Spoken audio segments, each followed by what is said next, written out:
बिस्मिल्लाहिर्रहमानिर्रहीम। अस्सलाम वालेकुम students, welcome to the online health and physical education class of second year.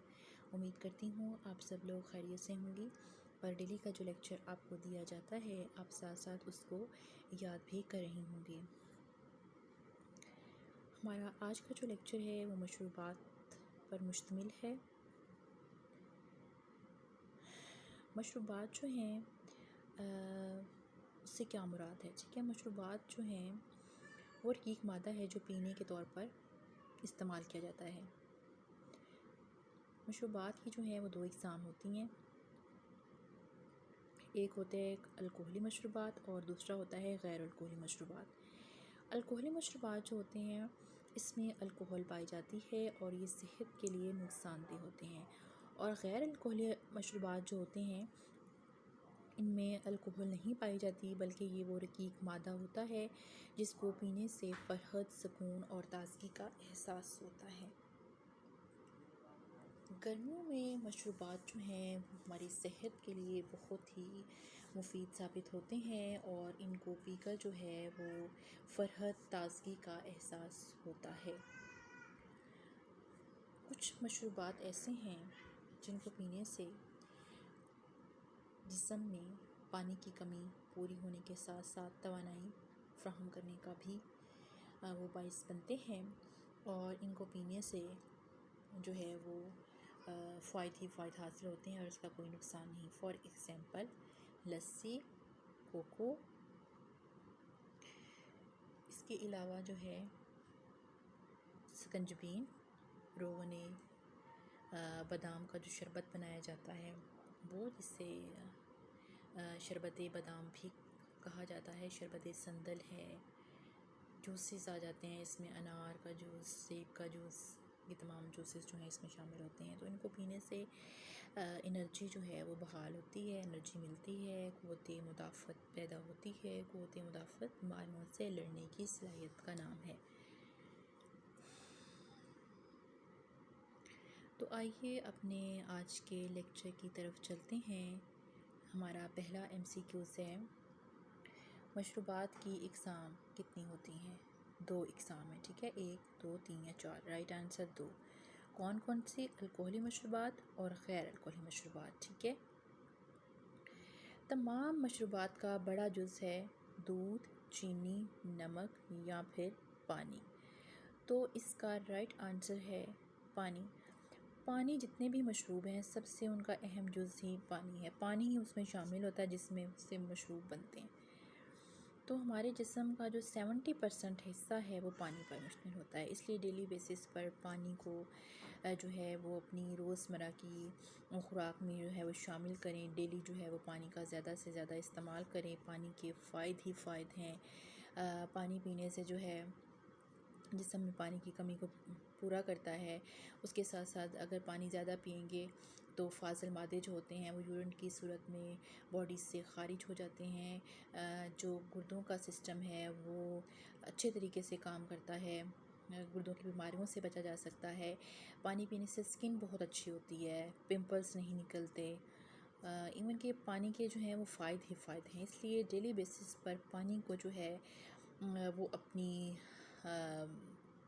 खुराक का हिस्सा बना लें, ग़िज़ा का हिस्सा बना लें। स्पेशली जब खाना खाएं तो उससे 2 घंटे पहले जो है वो पानी जो है वो पेट भर कर पानी पीना चाहिए, और खाना खाने के आधे घंटे के बाद तक पानी फिर जो है उसको ना पिएं, फिर आप जो है वो पानी पिएं। डेली बेसिस पर वक्फे वक्फे से पानी का इस्तेमाल करें। कम से कम 12 गिलास एक दिन में पानी ज़रूर इस्तेमाल करें।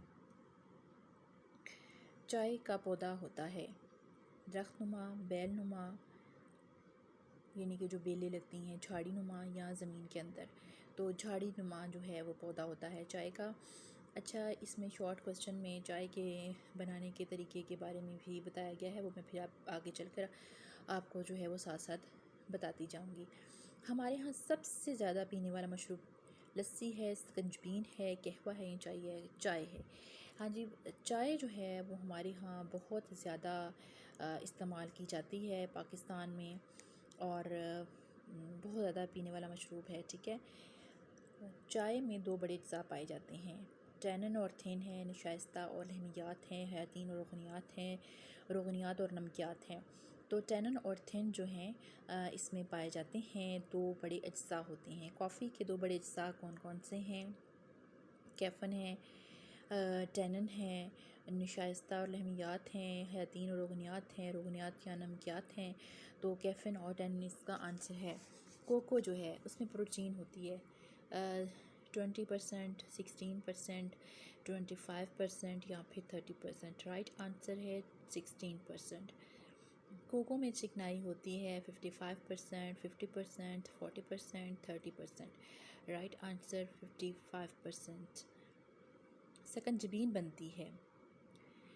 कितना आसान सा सवाल है कि सकंजबीन का हम इस्तेमाल जो है बहुत ज़्यादा इस्तेमाल करते हैं। शिकंजबीन को गर्मियों के मौसम में, स्पेशली मौसम बरसात में इसका इस्तेमाल ज़रूर करना चाहिए, क्योंकि मौसम बरसात में जैसा कि आजकल का जो मौसम है इसमें जो है वो शिकंजबीन को जो है बहुत ज़्यादा इस्तेमाल करें, क्योंकि शिकंजबीन जो होती है इसमें विटामिन सी है, क्योंकि लेमन इसमें ऐड किया जाता है। इसके बाद इसमें चीनी यानी शुगर ऐड करते हैं, उसके बाद इसमें नमक को ऐड किया जाता है और फिर इसके बाद शिकंजबीन को तैयार किया जाता है। दो किस्म की शिकंजबीन बनती है, ठीक है।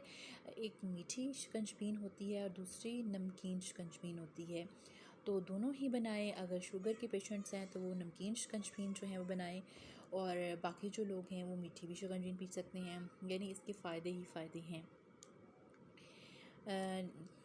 और यहाँ पर उन्होंने MCQs पे यही पूछा है कि शिकंजबीन जो है वो किस चीज़ से बनती है?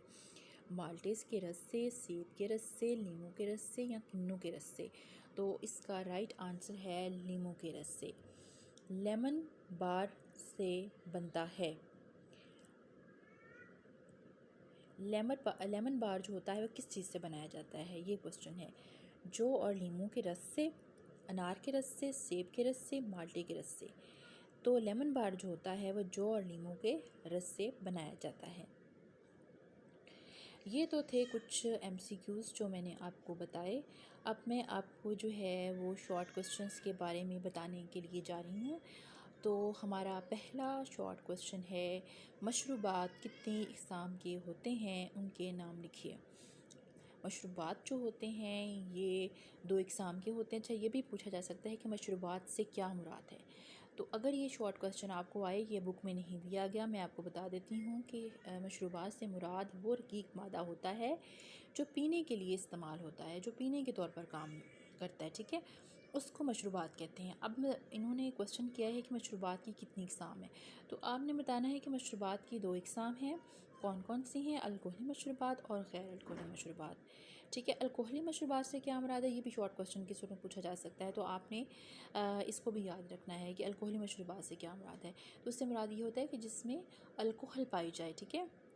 अल्कोहल मीन जिसको पीने से बेहोशी तारी हो जाती है, नशा तारी हो जाता है, अपने पराये की पहचान नहीं रहती, वो अपनी बहनों में, अपनी माओं में तमीज़ करना भूल जाते हैं, उन्हें सेंस नहीं रहती। तो ऐसे मशरूबात उनको अल्कोहली मशरूबात कहा जाता है। और गैर अल्कोहली मशरूबात जिनको पीने से फ़रहत, ताज़गी और सुकून का एहसास हो, यानी कि जिसमें अल्कोहल नहीं पाई जाती, उसको कहा जाता है गैर अल्कोहली मशरूबात। तो चाय के बारे में अब उन्होंने पूछा है कि चाय के बारे में मुख्तसर नोट लिखिए, ठीक है। तो ये कहाँ कहाँ पाया जाता है, ये भी पूछा जा सकता है कि जो है चाय वो किन किन ममालिक में पाई जाती है, ये पौधा कैसा होता है और देखने में ये कैसा होता है, ठीक है। तो चाय एक झाड़ीनुमा पौधा होता है जिसके पत्ते सुखाकर इस्तेमाल किए जाते हैं। हमारे यहाँ चाय जैसा मकबूल कोई मशरूब नहीं है, यानी पाकिस्तान में जितना चाय का इस्तेमाल किया जाता है इतना जो है वो किसी और मुल्क में भी इनके मुताबिक जो है वो नहीं किया जाता, क्योंकि चाय जो है वो पाकिस्तान का एक पसंदीदा मशरूब है, क्योंकि पाकिस्तान में इस जैसा मकबूल मशरूब और कोई भी नहीं है। चाय में चीनी और दूध मिलाने से कुछ ग़ज़ाइयत पैदा हो जाती है। चाय की अज़ाई तरकीबी टैनिन है, थिन है और एक खुशबूदार तेल होता है। जब हम चाय बनाते हैं तो एक ख़ास किस्म की महक उठती है। वो महक जो है उसमें जो तेल होता है, खुशबूदार तेल, उसकी वजह से जो है वो पैदा होती है। टैनिन और खुशबूदार तेल के मुतालिक जो है वो लिखें। अब उन्होंने कहा है कि टैनिन के बारे में बताएं, खुशबूदार तेल के बारे में बताएं। टैनिन एक खमियाई मादा होता है जो खुश्की और कब्ज़ करता है, ठीक है। कोई फ़ायदेमंद चीज़ नहीं है कि चाय जो है वो बहुत ही अच्छी चीज़ है और इसको जो है वो बहुत ज़्यादा इस्तेमाल करें, ठीक है। ये कोई अच्छी चीज़ नहीं है, इसको इसका आदी नहीं होना चाहिए, क्योंकि इसमें एक मादा ऐसा पाया जाता है जिसको टैनिन कहते हैं, और अगर इसकी ज़्यादती की जाए तो खुश्की और कब्ज़ हो जाती है। देखें, आप रात को अगर चाय वगैरह का इस्तेमाल करते हैं तो पूरी रात नींद नहीं आती, नींद को मुतासिर करता है, ठीक है। ये मादा किस वजह से, ये टैनिन जो होता है इसके अंदर कैफ़ीन होता है। चाय को ज़्यादा जोश देने से ये मादा जो है वो अंतड़ियों को नुकसान पहुंचाता है। इसलिए ये नहीं कि चाय को बॉयल कर कर के उसका अरक निकाल के इसको इस्तेमाल किया जाए कि उसमें जो टैनिन की मकदार है वो बहुत ज़्यादा शामिल हो जाए। अगर चाय को बहुत ज़्यादा, अच्छा मैं आपको ये भी होता है कि चाय वही अच्छी होती है जिसको तो बहुत देर तक पकाया जाए, जिसे बहुत अच्छी तरह पकाया जाए। अगर एक दो बॉयल उसको दे के मेहमान के अगर रखते हैं तो वो चाय अच्छी नहीं समझी जाती, तो लेकिन उसका नुकसान ज़्यादा होता है। उसका नुकसान ये होता है कि मेदे और अंतड़ियों को डायरेक्ट नुकसान पहुंचाती है। लिहाजा चाय जब भी बनाएं उसको एक जोश दें या ज़्यादा दो जोश देने के बाद जो है उस, क्योंकि वो जितना वो आप उसको पकाते जाएंगे उतना ज़्यादा उसमें जो है वो टैनिन की मकदार शामिल होती जाएगी। अब इसका एक और मैं तरीका आपको बताती हूँ। अगर आपको इसको डायरेक्ट पानी में जो है वो इस्तेमाल करती हैं, पानी में मिलाकर जो है वो इसको पकाया जाता है, यानी कि पहले पानी लिया जाता है, फिर उसमें जो है वो चाय डालकर इसको जोश दिए जाते हैं, फिर उसमें दूध ऐड किया जाता है, तो ये ज़्यादा नुकसानदेह हो जाती है क्योंकि इसमें टैनिन की मकदार ज़्यादा शामिल हो जाती है। बजाय इसके कि आप इसको इस तरह किया करें कि डायरेक्ट दूध के अंदर जो है वो दूध के अंदर जो चीनी होती है और चाय होती है उसको ऐड करके पकाएं और एक दो जोश दें, तो फिर उसका नुकसान कम होता है। और जैसे ही दूध उसमें शामिल होगा थोड़ी बहुत उसमें ग़िज़ाइयत भी पैदा हो जाएगी। और ये जो चाय होती है ये सांप को तहरीक देती है, ये चाय में फ़ौरन हल हो जाता है।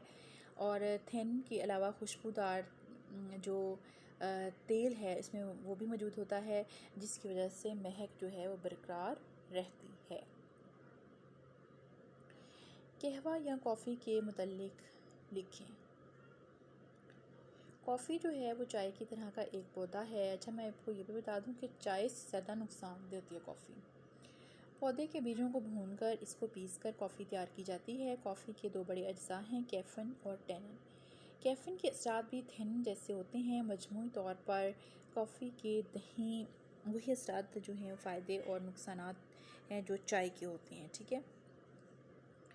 कोको, ये एक पौधे के बीज होते हैं जो जनूबी अफ्रीका के साहिल और गरबुल हिंद में काश्त किया जाता है। कोको में जो प्रोटीन होती है वो 16% होती है, चिकनाई 55% होती है और कार्बोहाइड्रेट्स यानी कि नशाइस्ता इसमें 22% होता है। इसलिए कोको एक ग़िज़ा की हैसियत रखता है।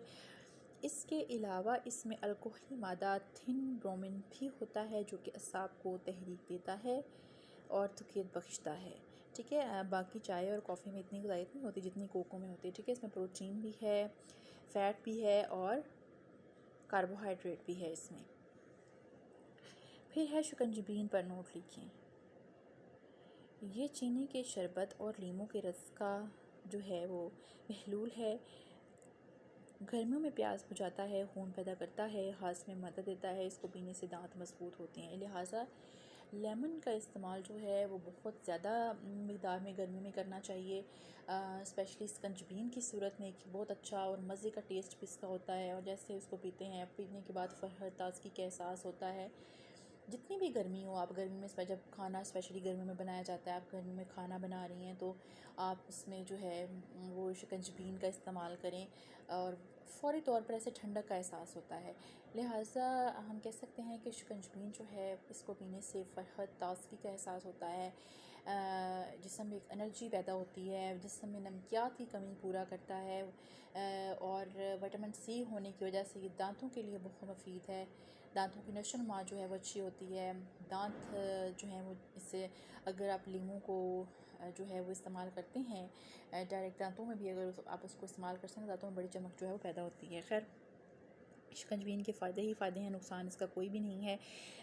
जो कोको है, जो चाय है या कॉफ़ी है, इसका जो है थोड़ा बहुत नुकसान होता है, लेकिन जो इस तरह के मशरूबात हैं जैसे कि लस्सी होगी, शिकंजबीन होगी, इसका कोई नुकसान नहीं, कोई साइड इफ़ेक्ट नहीं, फ़ायदे ही फ़ायदे हैं। स्पेशली मौसम बरसात जैसे कि आजकल का मौसम है, आप इसमें इसको इस्तेमाल कीजिए, आपको जो है इसके फ़ायदे ही फ़ायदे मिलेंगे।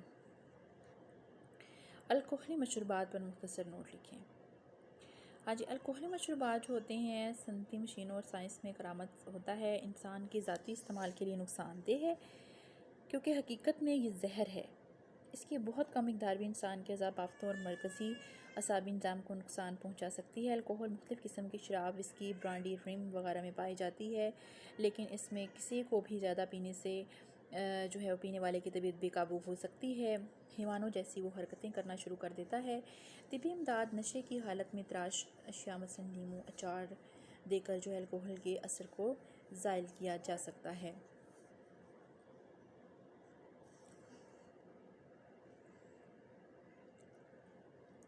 हाँ जी, ये तो थे शॉर्ट क्वेश्चन मशरूबात के जो मैंने आपको बताए हैं, आपके साथ शेयर किए हैं। उम्मीद है कि आपको समझ आ गई होगी। इंशाअल्लाह ताला कल अपने नए लेक्चर के साथ आपकी खिदमत में दोबारा हाजिर होते हैं।